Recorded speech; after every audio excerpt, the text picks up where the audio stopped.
This is 99% Invisible. I'm Roman Mars. Detroit, Michigan is the home to the Ambassador Bridge, which links Detroit to the Canadian border city of Windsor. The Ambassador is essential. CNN once called it the most economically important 1.5 miles of roadway in the Western Hemisphere. Every day, endless lines of trucks wait for hours on a concrete plaza flanked by rows of traffic cones so they can be processed by a border agent. That's producer Andrew Lapin. The Ambassador is the linchpin of the North American auto industry. Cars are constantly being driven back and forth to different factories. Last year, more than 2 million trucks drove across the Ambassador. In fact, 30% of all trade between the US and Canada rolls over this bridge. Everybody has to use the bridge because they basically don't have any other choice.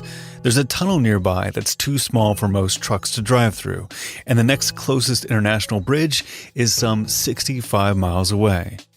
To get to the bridge, all those freight trucks first have to drive by a residential neighborhood in southwest Detroit called Mexican Town. And for many years, they had to drive right through it. Mexican Town is right at the bridge's entry point, and residents have suffered through loud honking and negative health effects for decades. Here's how Sam Butler, president of a local neighborhood group, described it to me.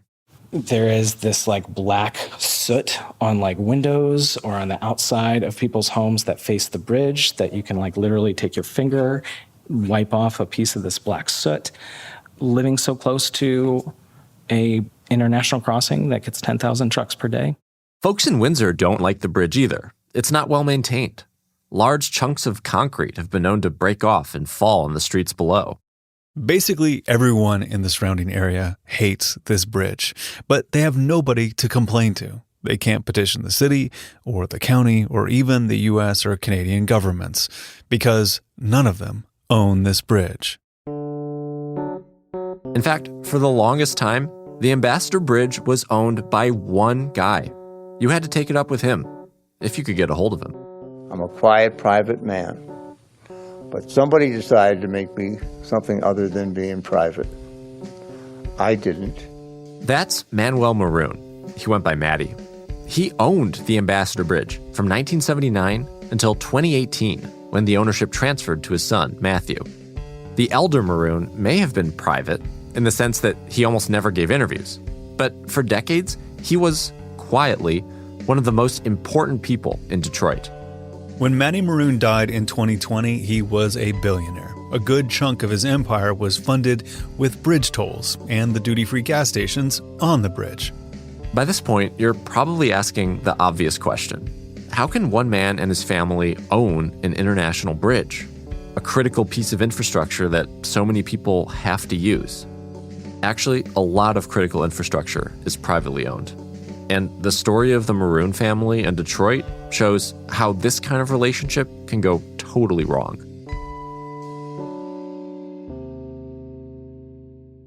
The Ambassador Bridge has always been privately owned, and when it was built in the 1920s, that wasn't so unusual. At the time, the economy was booming, and the country was modernizing. But local governments were often slow to act. So big infrastructure projects, like bridges, sometimes needed private investors to get off the ground. In Detroit, the auto industry was taking off, but there was no easy way to get parts across the river from Canada. They needed a bridge. The city and the state weren't building one, so private investors started raising money and drawing up plans. I should add, the mayor of Detroit at the time did not like the idea that this bridge would be privately owned. He tried to stop it. But after the city passed a ballot proposal by a huge margin, he had no choice. The stakes were driven into the ground in 1927. At a ceremony to mark the occasion, a 16-year-old girl in high heels balanced across a catwalk over the Detroit River. This girl, Helen Austin, was the daughter of one of the bridge's original investors. Reports at the time said she was the first person to walk across the river. Here's what one local newspaper wrote that day. Through the clouds of dark brown smoke that rose above the railroad, one could vision a mighty steel structure of greater clearance than the Brooklyn Bridge, spanning the Detroit River and opening a new era in continental transportation. But the celebrations were short-lived. The ambassador struggled after the Great Depression, and for years had financial problems. The owners managed to keep it open by making the bridge into a publicly traded company with shares available on the stock market. For a time, this approach helped keep the bridge solvent, but ultimately, the decision to sell shares opened the door to a takeover by one man, a man nobody in Detroit had ever really heard of. His basic biography ought to be that of rags to riches American hero, and instead he's probably the most disliked businessman in Detroit by far in a couple of generations. That's John Gallagher. He's a retired Detroit Free Press journalist and one of the only people to have ever interviewed Maroon, who really was a self-made success.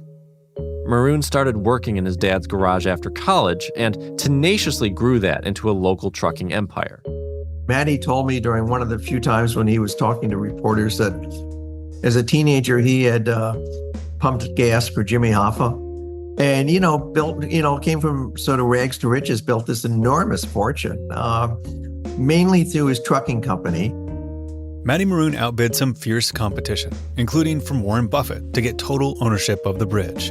Matty Maroon actually had a long history with the ambassador before he purchased it. His family had been pushed out of their home by the original construction project. But 50 years later, the bridge was all his. Basically, a license to print money. You have a family-controlled private company of scale, right? That, you do the math, but they must have been turning millions and millions of dollars of unbelievable profit from this asset.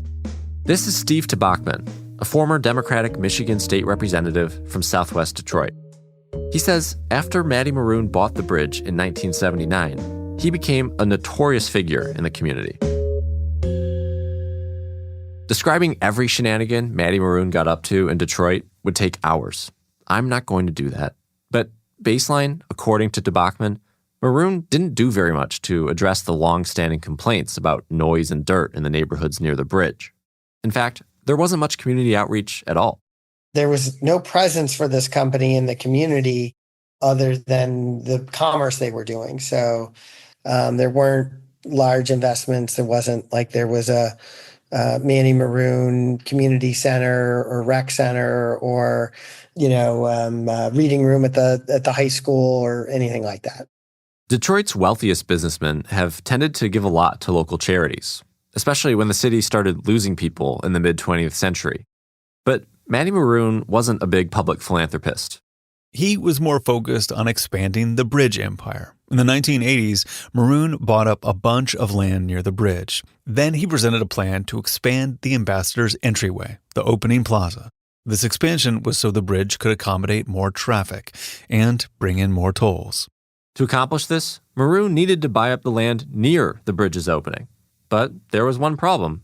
That land was already occupied by a vibrant residential neighborhood. The bridge company wasn't thinking about what they were wiping out. They had tunnel vision. Bridge vision, I guess, is what it should be called. Kathy Wendler is a Detroit native. She worked for the Southwest Detroit Business Association for decades, first joining in 1981, 2 years after the Maroons took over the bridge. Her job was community development. She soon realized that meant she would have to oppose the Maroons. It was located in a community. It was located in a place. And that place was at least as important as that bridge. Important, and to its residents, pretty special. Southwest Detroit was not some big industrial depot. Far from it. This is a closely knit neighborhood. A lot of the Motor City is really spread out. Wide boulevards, meant for a lot of cars. But Southwest, it's dense, and it's accessible. It was walkable. You didn't have to have a car. You could get groceries. You could go to the doctor. You could get dry cleaning done. It was vibrant. For the folks living here, the neighborhood felt special. And the Maroons and their ambitious plans quickly became everyone's business. Here's Sam Butler again, the head of a local neighborhood group. I don't think it's hyperbole to say that a lot of neighbors feel like the bridge company has historically been an existential threat to the neighborhood. Throughout the 80s, Matty Maroon bought up a lot of property to expand his bridge empire. His representatives went door to door in the Mexican Town neighborhood, purchasing one house after another and putting pressure on the residents who stayed. Anthony Benavides is a Southwest Detroit community activist. He says the Maroons used a tactic called blockbusting to buy up local real estate. Basically, they would buy up houses and depopulate the street so that eventually everyone would leave. He was strategically buying houses throughout the block and just letting them sit there. They were vacant, so of course you had drugs, you had prostitutes, you had wild dogs. Anthony loves his community. He's worked for years at a public park in the area, in full view of the bridge. And he saw the systematic destruction of his neighborhood up close. The people next door to that house, they sat there looking at a vacant house for years until they are begging Manny Maroon to buy their house. Sometimes the sales agents gave no indication they were there on behalf of the Maroons. They'd represent companies with names like Mexican Town Real Estate Company. Some unsuspecting homeowners were desperate to get out of the area that was being hollowed out and collapsing from blight. They were happy to sell. Only later did they learn the truth about who bought their property. Maroon wanted to buy up the land near the bridge so he could one day expand its entry plaza and collect more tolls. But he bought lots of other property too, enough to become a true baron of Detroit real estate. One website that tracks landlords in the city estimates the Maroons have owned as many as 978 properties in Detroit alone. And the Windsor Star estimates that at one point Maroon owned another 139 properties in Windsor at the bridge's entry point on the Canadian side.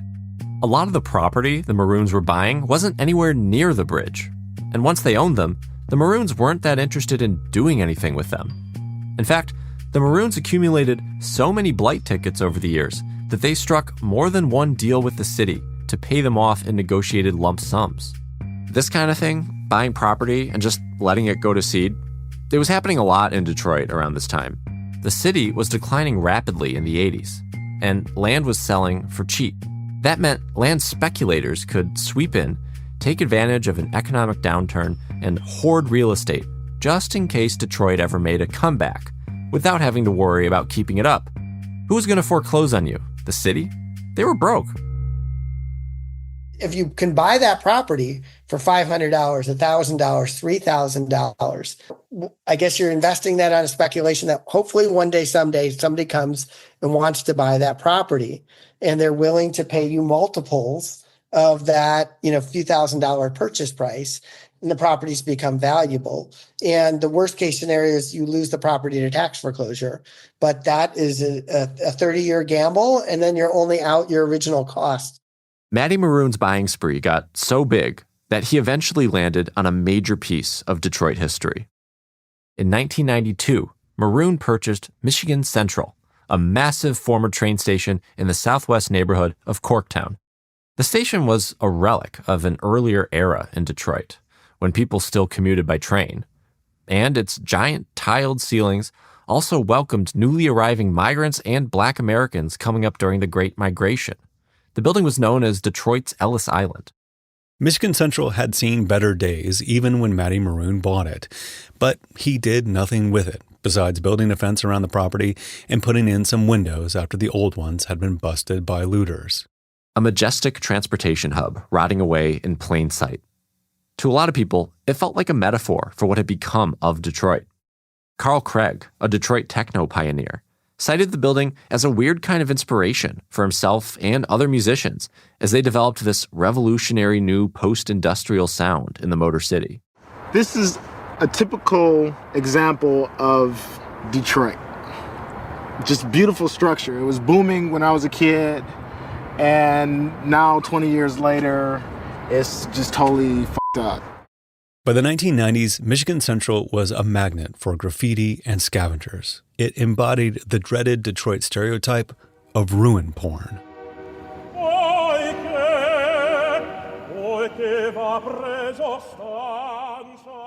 Urban explorers went spelunking inside to gawk at the ravages of the Rust Belt. Like in this clip from the 2012 documentary Detropia, in which an opera tenor wanders through Michigan Central.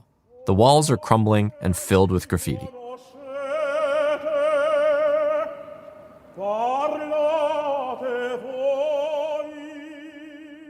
It looks like something out of a zombie movie. And this is what I think is so sad about the whole situation. The original owners of the bridge were trying to help grow Detroit's economy during its boom years. Decades later, the new owners were coming out on the other end and helping to accelerate the city's disastrous fall. While many of their properties fell into disrepair, the Maroons still made huge profits because their main business, the Ambassador Bridge, became even more indispensable after the passage of NAFTA in 1992. Remember NAFTA?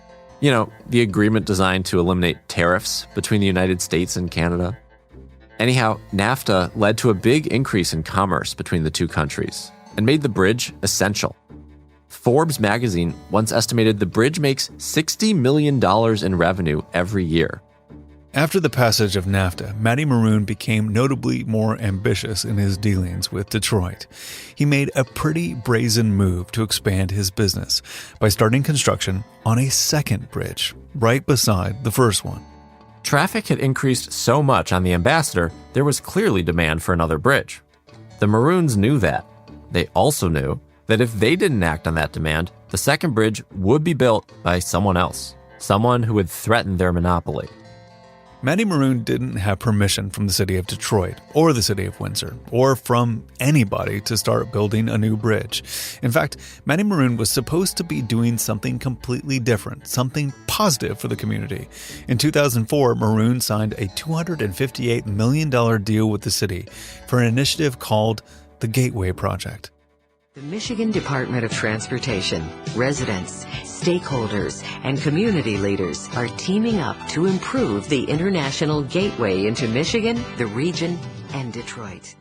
For the Gateway Project, the government would build more roads to ease traffic, and in exchange, Maroon promised to build entryways to connect the bridge to the highway system, so trucks would no longer have to drive through the Mexican town neighborhood.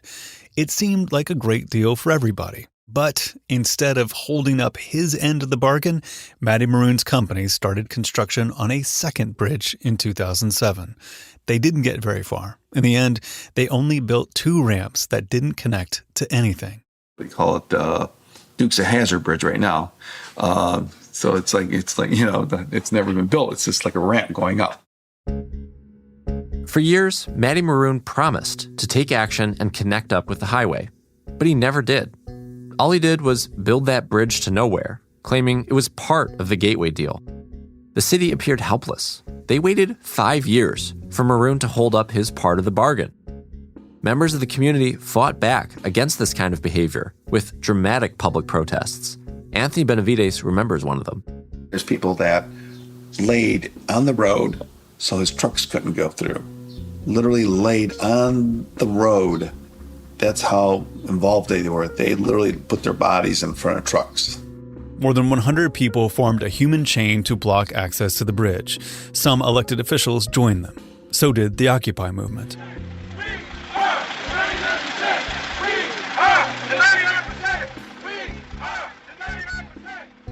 And the protests spread out. The Metro Times, the alt weekly, published a cartoon depicting Maroon as Mr. Burns from The Simpsons.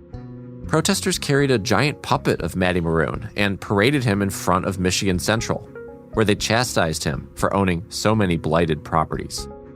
I'm here because we are sick and tired of Matty Maroon and his broken, torn down, his houses that's dilapidated, renting them to people. This is crazy with all the money that he has. He's a billionaire. He's a CEO. He's the only one getting rich.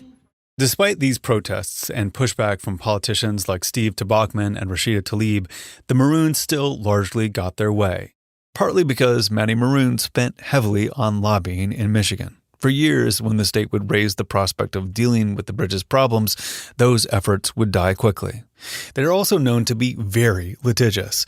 To avoid drawn-out legal battles, local governments usually decided the best way forward was to cut deals with the family on all bridge matters. But with so much pushback against the Maroons, a showdown became inevitable. In January 2012, Maroon and his longtime right-hand man, Dan Stamper, were hauled before a county judge. Fed up with their foot dragging on the Gateway project, the judge ordered both of them to spend one night in jail. Maroon was 84 years old. One of the richest and most powerful men in the city was thrown in county lockup. John Gallagher remembers this well. It was astonishing that a guy of his stature, a billionaire businessman, would be thrown in jail for resisting, a court order. The stay in the pen wasn't too bad for Matty Maroon. He got approval to have the Detroit Athletic Club, a swanky members-only venue in the city, send over a catered dinner that night. When he got out, he had a big smile on his face. Hi. Maroon, how are you? I'm fine. How do you feel to be out? I love our country. Best country in the world. For a long time, it seemed like the Maroons' bridge monopoly would never end. Ultimately, the only group of people with the clout and the ability to stand up to the Maroons was the Great White North. Yes, Canada came to the rescue to bail out America. And when Canada came swinging, the final battle over the future of the Ambassador began. Canada's top ministers actually agreed with the Maroons about something. There should be a second bridge connecting Detroit to Windsor. They just didn't want Matty to own it. Beginning in 2004, the Canadian government made a series of proposals to build a second bridge. Their bridge would link up directly with the freeway, making the trip easier for truckers and the quality of life better for the neighborhoods in Detroit. It would introduce competition, and it would bring back pedestrian walkways. The Ambassador had closed theirs years ago. A Canadian diplomat named Roy Norton was the public face of the effort.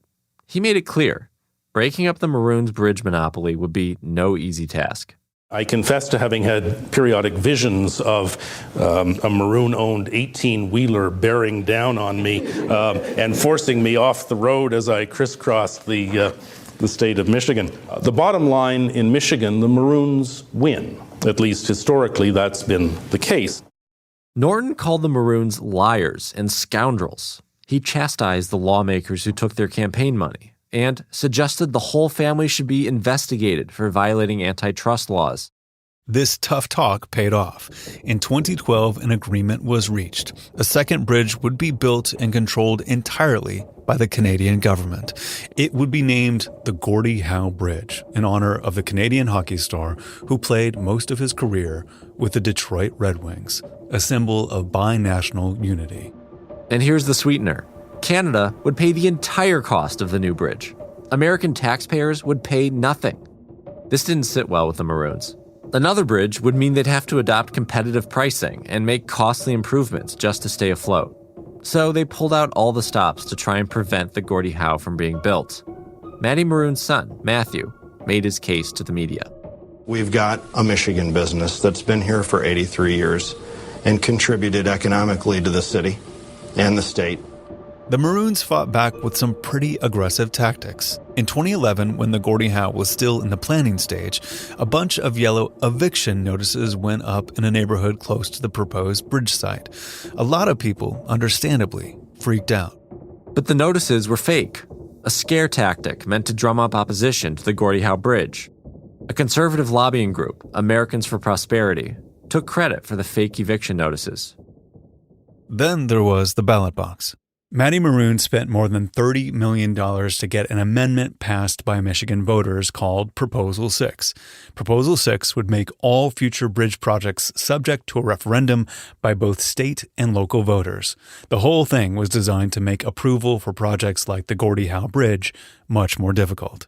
Groups supported by Matty Maroon ran ads implying that voters somehow would have to pay for the Gordie Howe Bridge, and that Proposal 6 would stop that from happening. Here's why Michigan voters are voting yes on Proposal 6. There's no such thing as a free bridge. There's no such thing as a free bridge. Someone pays. I don't care who owns the bridge. All I care about is paying for a new one without even being asked. Yes means we have the power. No means we give it away to the politicians. They called their campaign, "The People Should Decide." Ultimately, the bridge amendment failed, with 60% of voters rejecting it. Still, the Maroon family wouldn't go down without a fight. The Maroons took the new bridge authority to court, filing lawsuit after lawsuit to delay its construction, and appealing all the way to the state Supreme Court. Eventually, they ran out of legal avenues, but they were able to drag things out for 6 years. In 2018, during President Trump's first term in office, the Canadian Bridge was due to finally begin construction, so Matty Maroon tried a Hail Mary to save his family's monopoly. Dear Mr. President, there are 2 grand new bridges being proposed in Detroit between America and Canada. One is American-made, American-owned. It uses American-made steel, 5,000 American workers. The other would be Canadian-made, Canadian-owned, Canadian workers. Who knows who would make the steel? This ad ran on Fox News in the hopes that Trump would see it and intervene. Given that the president was known to watch Fox News constantly, it wasn't a bad plan. In this ad, the Maroons tried to paint their idea for a bridge project as a patriotic alternative. Choose American. Thank you, sir. Signed, America. Despite all of this, let's just call it lobbying, Trump never intervened. And the Gordie Howe Bridge finally broke ground that June. This fall, the Gordie Howe Bridge is set to open. It's a brand new symbol of Canadian-American friendship, at a moment when relations between the two countries and their leaders are at their lowest point since the War of 1812, when British troops burned down the White House. As another Canadian once said, isn't it ironic? Since the loss of the bridge monopoly, the Maroons have taken a step back. The same month the Gordie Howe Bridge began construction in 2018, the family sold Michigan Central to the Ford Motor Company for $90 million. In 2020, Matty Maroon died at the age of 93 from heart failure. He had already transferred control of the family's enterprises, including the bridge, to his son Matthew. Since then, the Maroons have continued their blockbusting in new areas of the city, connected to other business ventures. But the tone and the family's tactics have softened. They've held public events. They reached a community agreement with Southwest Detroit that clearly defines where they can build and where they can't. And earlier this summer, they tore down the bridge to nowhere. And Michigan Central, oh boy, Ford Motor Company spent nearly $1 billion renovating it and turned it into a tech hub and tourist destination, with a luxury hotel on the way. They turned the whole project into a major community effort. And they even welcomed the station's looters to return the historic stuff they stole, no questions asked. And many did. When the building reopened last year, it included a public exhibit of all that repatriated loot. A reopening concert brought out Detroit's finest musicians, like Eminem, Diana Ross, and Jack White.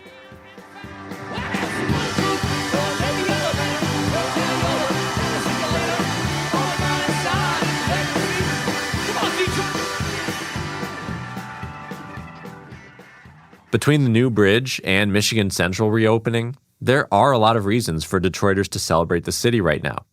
In 2013, Detroit filed the largest municipal bankruptcy in American history. But from this embarrassing failure, things started looking up. New people and businesses have moved in, and developers reshaped the city at lightning speed. The new bridge has been part of that excitement. Here's John Gallagher. There's a generational change where some younger people came in, some people who didn't have the same negative image of the city that maybe their parents had had or something. And the city just began to turn around. And, by 2015, 2020, it was pretty apparent that a lot of great stuff was happening. It's hard not to see the shift in attitudes around Detroit. When I interviewed Kathy Wendler at a Michigan Welcome Center, she excitedly pointed through the window to the sidewalk outside, not to the Ambassador Bridge, but to something else. I don't know if you just caught that couple with the 2 kids walking by, but at one point, this neighborhood would have never been a place where a family moved in. For Kathy Wendler, this was a sign of what she's been fighting for over the past few decades, the revitalization of the Motor City. It's tremendous, especially for the people who held out and said, we raised our kids here, we sent them to school here. Properties that are still here are getting invested in, new constructions going on.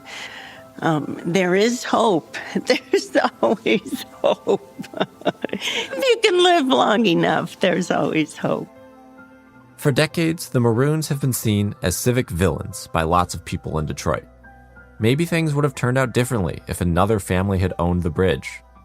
But Kathy Wendler says it doesn't matter. To her, there's a much simpler lesson here.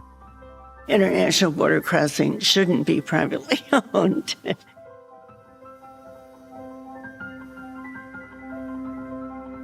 The Ambassador Bridge has been in the news recently for some pretty upsetting reasons. More with Andrew Lapin after this.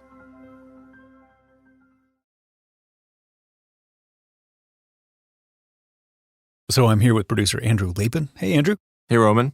So you live in Michigan, and how often do you actually use the Ambassador Bridge? All right, well, I'm not a long-haul trucker, so I'm not using it all the time. But whenever I go into Canada, yeah, I do pay my fair share of coin to Maroon Enterprises. A few weeks ago, the family and I took a trip to Toronto. We drove over the bridge, we paid our toll, and then we sat through the customary 8 to 10 traffic lights that separate the bridge from the Trans-Canadian Highway on the Windsor side. So we got the full trucker experience. And so how excited are you for the new Gordie Howe Bridge to open? I think this is really cool. Everybody here is talking about it. I should add that Gordie Howe was also the originator of the phrase elbows up, which has become this Canadian anti-Trump rallying cry, which I just think is kind of funny in the current moment. We did recently hear that even though it was slated to open up this fall, it might actually get delayed until next year. That's looking like more and more of a distinct possibility. And that's because the Canadian government, which is paying for all the construction, has not yet fully built out the entry ramps. So even though the bridge itself is, they say, 98% complete, something like that, some of the surrounding infrastructure isn't quite there yet. Wow, there really is nothing easy about the infrastructure, bridging these two countries at this point, is there? No, I guess that's why they only do it once every 100 years. So one of the reasons we wanted to do this story about the Ambassador Bridge is that it's been in the news recently. So could you fill us in on some of the recent developments? Yeah, for sure. It's been in the news for a pretty dark reason. So the Ambassador is obviously an international crossing, and there's been a lot of focus in this new Trump administration on the border and on various international crossings, mostly on the southern border, but also here in the north. We just had Kristi Noem, Trump's Homeland Security Secretary, in town recently doing an event called Secure Our Northern Border, where she claimed that gang members from South and Central America might be plotting to cross the Ambassador, and I don't really know how likely that is, but concurrent with that, we have seen increased detainments of migrants at the bridge, mostly by Customs and Border Patrol, but also increasingly by ICE. So there has been more activity at the Canadian border. I mean, we mostly hear about news on the southern border, but the Canadian border is also showing a lot of activity. Yeah, and at the Ambassador, there's this unusual twist to it that is so strange, which is that this bridge, it's not particularly well marked. Only in the last several years has it actually connected directly with the highway. And the signs that tell you you're going onto the bridge come at you really fast, and it's sort of notorious because it says bridge to Canada, no reentry to the U.S. And so if you take that, you are stuck. You kind of have to go over the bridge. There was a Detroit Free Press investigation recently that found, actually there is a way that is completely unmarked where if you make this turn, you don't have to go on the bridge and pay the toll, but most people just don't know about it. So they're pushed into the bridge, into this toll lane. They're forced into Canada. They have to turn back around, which means they have to get processed by border security. And we've just seen a lot of migrants get nabbed this way since the start of the year. A lot of people make this turn by accident, but just in the first part of this year, from January to March, the statistic came out that more than 210 people were detained at this bridge crossing, and more than 90% of them had crossed onto the bridge by accident. 90%? Oh my God. Yeah, this is a number that comes from the American Civil Liberties Union of Michigan and the offices of Rashida Tlaib, who's a Detroit congresswoman who made this congressional visit in April to this detention site right next to the bridge that's run by CBP. So I spoke recently with someone at the Michigan Immigrant Rights Center. They're a legal group that helps immigrants in the state. So they worked with the ACLU to get these numbers, which they say come directly from CBP, including that stat about more than 90% crossing it by accident. We don't really know how many people have been detained in this manner since March. So since then, I've been told that, CBP has kind of stopped holding migrants in these windowless detention facilities, but that's only because they've farmed out the responsibility of holding the migrants to ICE, which is using this privatized facility at the other end of the state. Oh my God. So have any news stories leaked out about who is getting detained and, what the tragedy of their detainment is all about? Yeah, there are some pretty horrifying stories here. Just to give you a sense of just how incidental all of this tends to happen, there was this one mother with her family, and they were just trying to get to Costco, but they had accidentally mapped out directions to the Costco in Windsor, which took them across the bridge, which resulted in the CBP throwing them in a detention facility for several days. And then there was this other very well-publicized story from the New York Times, this Venezuelan man named Ricardo Prada Vazquez, who had been working in Detroit as a delivery driver. And so in January, actually a few days before Trump's swearing in, Vazquez made a wrong turn onto the Ambassador Bridge and was added to a deportation list. And then, months later, his family had not heard from him. And he essentially seems to have vanished from the government's records of migrants that they had deported. So there was this period of time where he seemed to have been functionally disappeared by the U.S. government. People just didn't know where he was. Since then, there have been reports that indicate that he was sent to CCOT, which is this notorious prison in El Salvador where, Trump is sending a lot of these migrants. So he was not sent back to his country of origin, which was Venezuela. And the Department of Homeland Security has claimed that he was affiliated with gangs and that they had reason to deport him. But again, all of this happened because he drove onto the Ambassador by accident. Right. I mean, it's not the bridge's fault that the government has taken these sort of horrific actions against the people who crossed the border by accident. But the way I see the world is that bad design contributes to horrible decisions and everything gets more complicated, and it adds to the bridge's complicated legacy. Yeah, totally. I mean, this to me feels like one more kind of unfortunate chapter in the history of this giant piece of infrastructure that has been managed in these very specific ways over the years, and how it's sort of formed this chokehold on the livelihoods of everybody who lives around it and relies on it, because this bridge has been the only game in town. It took so much work just to get these highways to link up with the bridge. And then it took so much work recently to improve the signage that there's a big Canadian flag on it for people who, may not read English or may not be able to decipher the sign quickly enough. But all of this stuff just adds to this stew of, reasons why it's probably not in the best interest of the public to rely so much on the owners of this one bridge. You may have heard about this other incident, these protests in 2022, where these Canadian truckers literally blocked the bridge for several days because they were protesting COVID vaccine mandates. Nobody could get through. This was a 6-day protest. And over those 6 days, $300 million was lost because the auto industry and all these other businesses that relied on the bridge just had literally no way to get their product across the bridge. So it helps explain why Canada was so desperate to get another bridge in place here, and why so many people are fed up with the fact that this one bridge has been the only economic through line between these two extremely valuable nations. Well, it's really sobering stuff, and it's such a fascinating story. I'm so happy that you reported it for us. I mean, I just enjoyed the process of watching the story develop so much. So thank you for reporting it. I appreciate it. Thank you so much. It's been a real treat to dive into this. 99% Invisible was produced this week by Andrew Lapin. Andrew made a podcast called Radioactive about Detroit's inflammatory radio priest, Father Charles Coughlin, and you can check it out at andrewlapin.org. Editing this week by Chris Berube, fact-checking by Graham Haisha, mixed by Martin Gonzalez, music by Swan Real. Special thanks this week to Thomas Klug, Ray Lozarno, Glenn Lapin, and Anna Megdell. and the archival staffs at the Burton Historical Collection at the Detroit Public Library and the Bentley Library at the University of Michigan for help with research.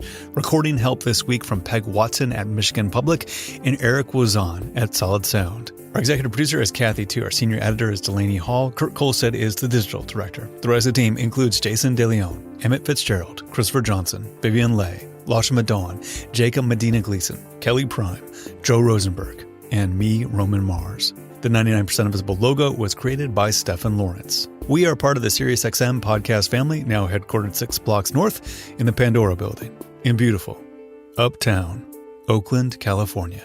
You can find us on Blue Sky as well as our own Discord server. You can find all of our past episodes at 99pi.org.